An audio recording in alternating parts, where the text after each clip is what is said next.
Muito bem. O deserto, espiritualmente falando, é aquela parte da nossa vida que está com problema, né? É aquela parte da nossa vida onde tem uma enfermidade, onde tem um problema conjugal, um problema financeiro, um problema espiritual, sei lá. E aquele momento da nossa vida que não é confortável. Então nós chamamos de deserto. Mas a gente tem que, primeiro, não aceitar ficar no deserto. Quer dizer, você não pode aceitar ficar com a vida como está. Amém, pessoal? Fala comigo assim, ó. Eu não posso me conformar com a situação como está. Então, gente, conformismo não é para crente, tá? Conformismo é para o mundo. O crente conformado, ele só toma prejuízo. Por quê? Porque ele não faz nada. Se você se conformou, é porque no fundo você aceitou a situação como está, né? E Deus nunca abençoou, na Bíblia não tem ninguém que foi abençoado dessa maneira. Todo mundo que foi conformado sempre perdeu a bênção. Mas todo mundo que reagiu, né, que não se conformou e quis uma vida melhor e buscou por isso, Deus honrou. Muito bem. Então, a gente não pode se conformar. Só que, além de não se conformar, a gente tem que vigiar também. Porque, olha para você ver como são as coisas. Enquanto Deus quer tirar a gente do deserto, Satanás quer manter a gente no deserto. Enquanto que Deus quer tirar, arrancar a gente da situação difícil, o diabo quer fazer a gente ficar preso naquela situação difícil. E você vai ler um texto aqui, onde o povo de Deus estava no deserto, estavam caminhando, né, rumo à libertação, e de repente ali acontece um problema, que é um problema que aconteceu com uma mulher, mas pode acontecer com qualquer um de nós, se a gente não vigiar. Vamos ler o texto aí para você entender, por favor. Números, capítulo 12, versículo 1. Pronto? Olha o que está escrito aí, ó. Falaram Miriam e Arão contra Moisés, por causa da mulher cuxita que tomara, pois tinha tomado a mulher cuxita. E disseram, porventura tem falado o Senhor somente por Moisés? Não tem falado também por nós? O Senhor o ouviu.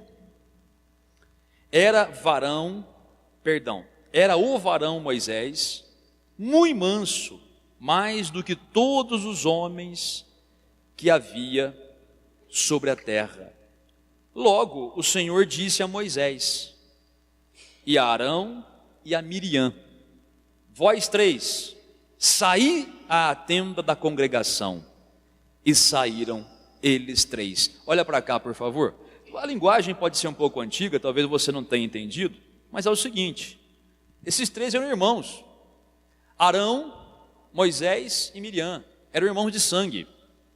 Inclusive a Miriam foi aquela que era mais velha que Moisés. Miriam foi aquela que levou Moisés numa cestinha, ele colocou ele no rio Nilo, e empurrou lá perto da filha do faraó, para não ser morto.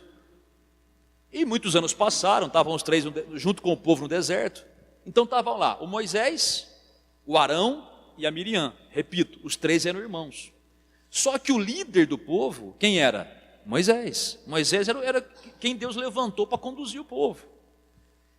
E um dia, Moisés então acabou tomando por esposa uma mulher de uma outra raça lá.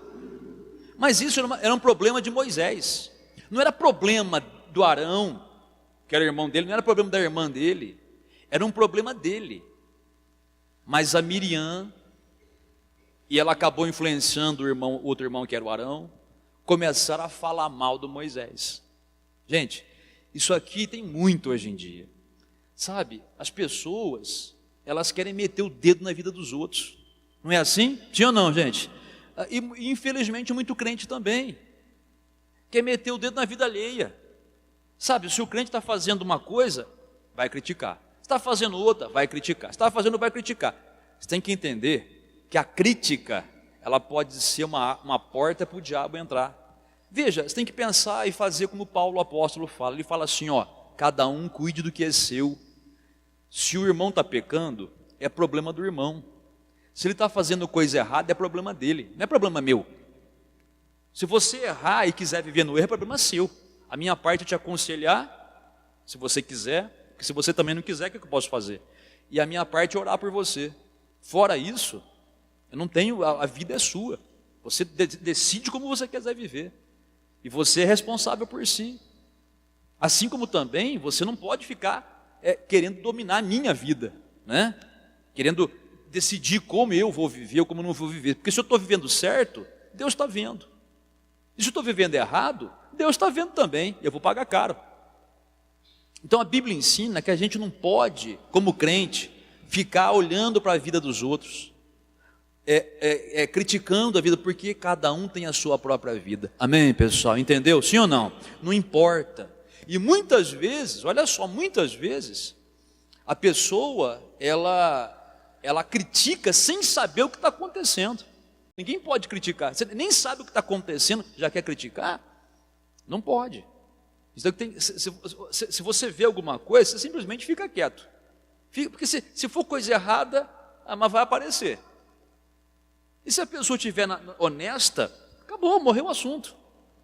A gente tem que aprender a cuidar da nossa própria vida. Amém, pessoal? Aprenda isso, por favor. Crente que vence é quem cuida da sua própria vida.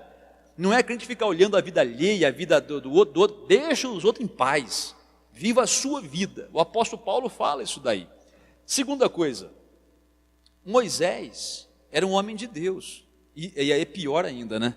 Porque quando se critica uma pessoa, quem quer que seja, já é ruim.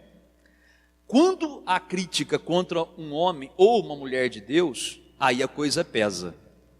Não é à toa que na Bíblia está escrito o seguinte: não toqueis nos meus ungidos. Deus fala isso. Aquele que Deus levanta para qualquer obra, qualquer missão na obra dele, veja, é alguém que ele levantou, ele escolheu.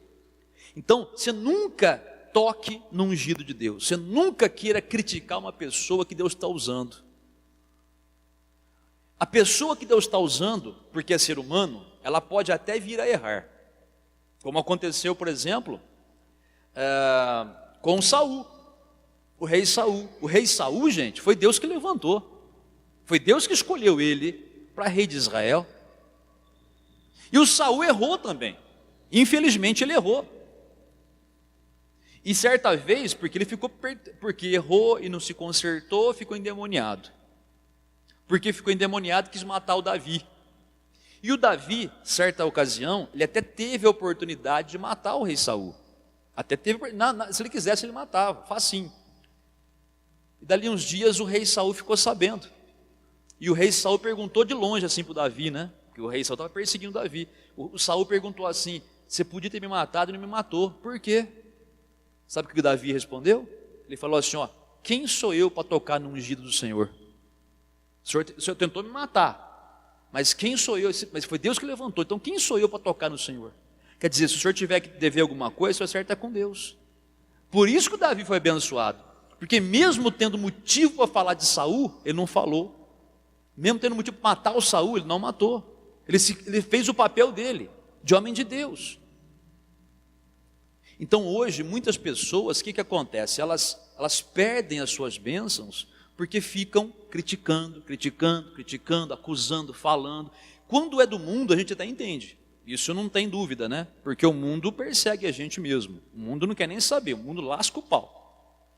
Se você usava droga, se você se prostituía, vivia no crime, vivia na bagunça, no meio do povo, ninguém falava nada. Agora que você veio para a igreja, agora que você está mudando de vida, está servindo a Deus, pode ver que tem gente falando de você. Olha lá, pintava e bordava, agora vai para a igreja, dizer que é santo. Não é assim que as pessoas fazem?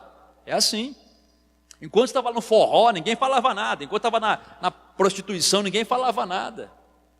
Veio para a igreja, cortou os vícios, cortou os maus hábitos, agora estão te criticando, né? Então o mundo critica mesmo. Isso aí a gente espera, porque é assim.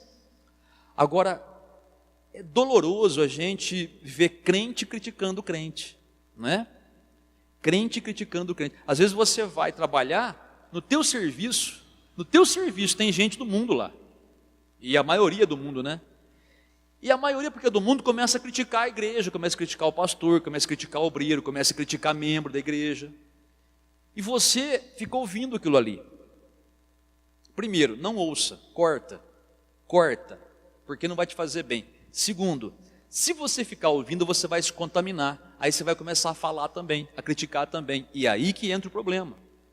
Porque quando você conhece a verdade da palavra de Deus, quando você já ouviu a verdade, que Deus não quer que você critique ninguém, seja ungido ou não ungido de Deus. Deus não quer que você fique falando a vida de ninguém.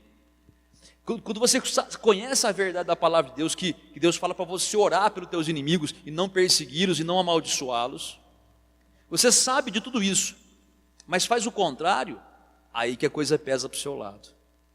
Porque quando a pessoa é ignorante, a pessoa tem uma desculpa de vai dizer, eu não sabia.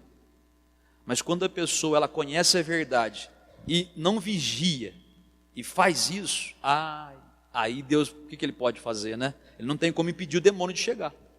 E a Miriam começou naquela fofoquinha, naquela conversinha imunda.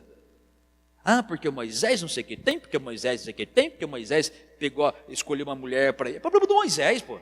Ele que escolheu a mulher que ele quisesse. O que ela tinha com isso? É problema dele. Não é? É assim que acontece. Às vezes, você que está aqui, briga com o namorado. Termina o namoro. Não quer mais namorar. Passa um mês, 2 meses, 6 meses, 1 ano. Aí, aquele que você não quis mais arruma uma outra namorada.